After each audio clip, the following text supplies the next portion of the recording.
Look at verse 20, because Jesus not only condemns worldliness and calls for saints to come out of worldliness and describes how worthless they are and how transient and how passing, but chapter 18, verse 20, Jesus celebrates the end of worldliness. Worldliness uses the deafening spell of entertainment. Look at verse 20. Rejoice over her, O heaven, you holy apostles and prophets, for God has avenged you on her. That's because worldlings refuse to listen to God's servants. Verse 21, then a mighty angel took up a stone and cast it down, and it says, with this violence Babylon will be thrown down and not found anymore. They lost their opportunity to live forever, by the way. Instead, they'll die forever. But look at verse 22. The sound of harpists, musicians, flutists, and trumpets will not be heard. No more music. No more tunes to drown out your problems. You ever notice that's the panacea of the world? They just turn the music up a little louder. It's turned up a little louder. Drowns out their problems.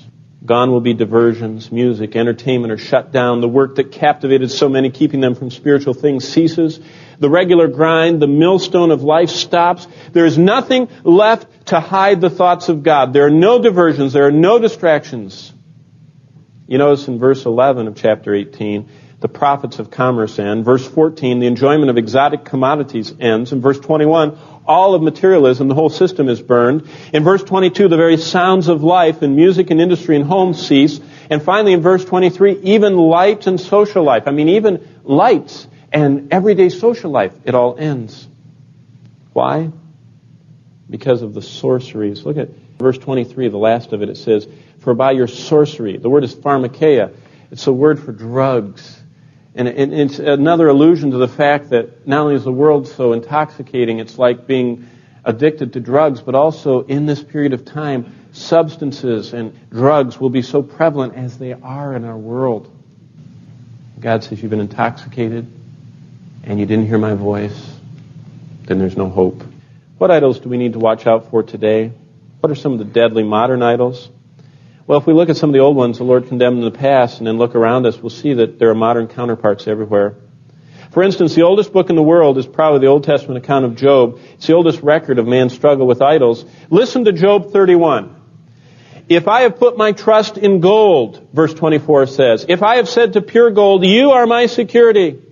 If I have rejoiced over my great wealth and the fortune my hands have gained, if I have regarded the sun in its radiance or the moon moving in splendor, see how he equates worship of money just like idolatrous worship of the heavenly hosts. Then these also will be sins to be judged, for I will be unfaithful to God on high. You know what was an idol in the Old Testament? Money. You know what's an idol today? Money. Did you know there are actually people that will give up their church family, their church home, the discipleship relationships, the accountability relationships, just to make a few thousand more dollars? And they'll move off to another city, and oftentimes they will move away from the Lord, and they will move away from their families, and they'll move away from the close relationship with their wife just because they want to make a few $1,000s more. It's amazing, the idol of money, what it does to us. The Old Testament prophet Habakkuk warned us through his warning to the Israelites that they could begin to worship their career, their job, their occupation, or even the technology of the day. You say, really? Yeah, Habakkuk 1 says this. The wicked pulls up with hooks, catches in his net, gathers them in his dragnet, rejoices and glad, then he sacrifices to his net and burns incense to his dragnet. Do you understand the concept? He's so thankful that as a fisherman he caught fish that he pulls up the instrument he caught the fish with and he puts it in front of him and he burns sacrificial incense and bows down and says, thank you, net. Thank you, net. That's what people do with their jobs. They don't realize that God gave them the strength. God gave them the ability. God gave them the privilege. He even gives us our breath to breathe today. And instead of thanking God and saying, God, do you want me to invest all my life in this that's going to pass away? Or do you want me to invest more of my life in what won't pass away? They start worshiping the job or the technology. This is what the Apostle Paul says in the New Testament church, Philippians 3:19. He said, beware of the potential idol of your appetite and physical desires. Philippians 3:19 says, their destiny is destruction because their God is their stomach and their mind is on earthly things. Some people just live for their appetites. And I don't just mean physical food, and this is not a Weight Watchers class here. I'm talking about people who just want to fulfill every desire they have. Material, physical, sensual. That can become an idol. What does God want from us? Well, you might want to write down just 3 verses, okay? Number 1, 1 Corinthians 3:10. Jesus says, build your life with what won't burn up. 1 Corinthians 3:10. He says, according to the grace of God, which was given to me as a wise master builder, I laid the foundation and built, but every man take heed how he builds. For a foundation can no one lay than that which is laid, which is Jesus Christ. And everyone's work will be revealed. What are you building your life with? Are you building it with the wood, hay, and stubble of just for this world that's going to be burned up? Or are you building your life with the gold and silver and precious stones? The gold of seeking God first and the precious stones and silver of sacrifice, of giving our time and our talents and our resources to God before they get dissipated and burned up here. Second passage, 2 Corinthians 5:10. Not only remember Jesus said that we are to build with his materials, but secondly, Jesus says our life is a stewardship. He's going to ask us to give an account for it.